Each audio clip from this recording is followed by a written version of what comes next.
You know what I think the number one problem in America is? You didn't hear my question. I'm answering your question. You don't like I'll answer it my way. The number one problem in America, in my view, is failure to take responsibility. Thank you for the speech. That's my position. No, but you haven't answered my question. And I'm encouraging people to take responsibility for their actions, and I think adults who get pregnant, there's no reason for an adult to get pregnant. And I'm encouraging you to take responsibility for my question. Yeah. I look a little bit younger there. Who was that, of course, was the great Phil Donahue, and one of my early TV appearances. You look like you just made your first communion.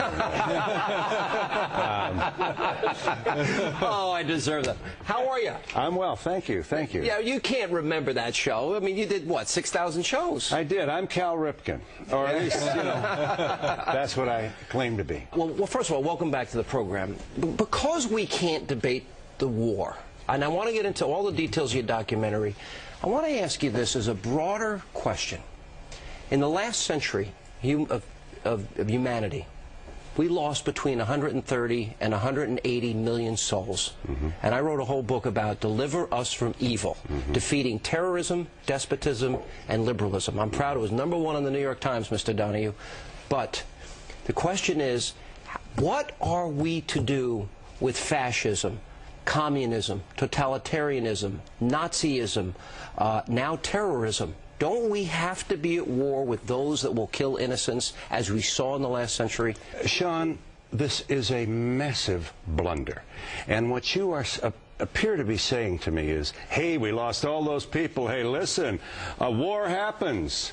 That is cynicism that is lethal. That is the attitude that gets us into these wars. That 6 minutes to get in, and what, 60 years to get out? I mean, Sean, even you. Even me. Really, I see you as a very reasonable guy. We have to, all of us, look in the mirror and say, what have we done here? Are you willing to send more people, throw them on the sword for this mistake that has cost us economically? People can't find a good job.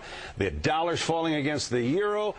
Barrels of oil through the roof. People are going to lose their homes. We owe the world everything, and you're saying we gotta, because they might, Iran, we can't. We go to war for what we think people will do, not for what they do. Can I answer you? Because I asked you a philosophical question trying to avoid Iraq, because there's a broader question, and I want you to. Listening, well, I want because you're a liberal. Liberals care about human rights and human souls, and gender and race. And the United States Constitution is what we care about. Well, so do conservatives. Well, why didn't you? Why was the Iraq War resolution unconstitutional? And why didn't you speak up against it? Let me ask my question, because it wasn't, and it was the right thing to do. But if you look at Pol Pot and the killing fields, if you look at Nazi Germany, if you look at Stalin's Russia, totalitarianism, 130 million souls, Phil Donahue, we have images of children in the north in Iraq that were gassed by Saddam Hussein, and to assume that it wouldn't happen again is naive on a level that ought not even be discussed after 9/11. You forget? Do you want me to put up the images of those kids dead from weapons of mass destruction? And so that's why we have, by the way, 10 Americans died in Iraq the last 2 days.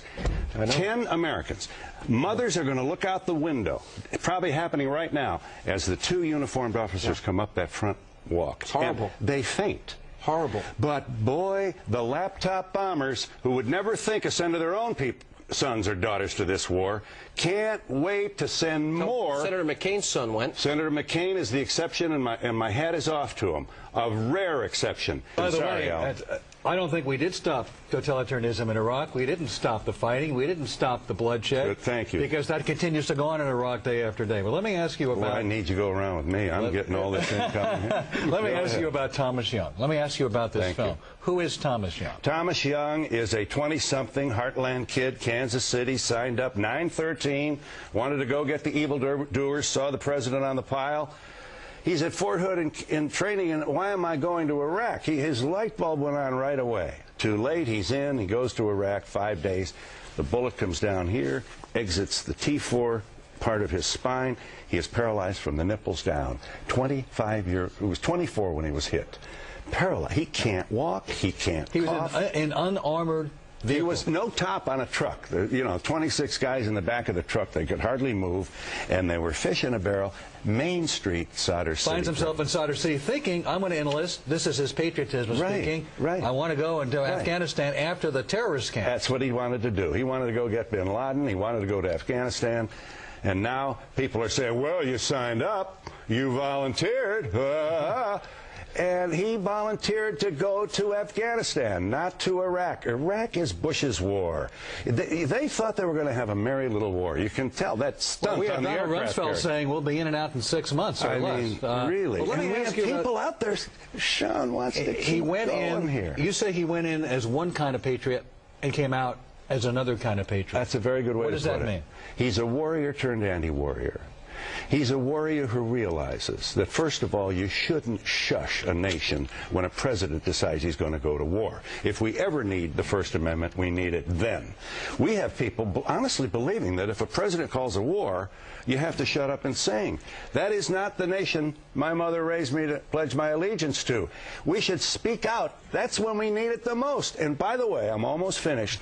If we sent thousands of Americans to foreign battlefields to protect our way of life, which includes free speech, if we're not going to use it when we need it the most, stop wasting their blood. Don't send any more. If you're not going to use it, it's already lost. We'll find a Mussolini who'll tell us what's good for us.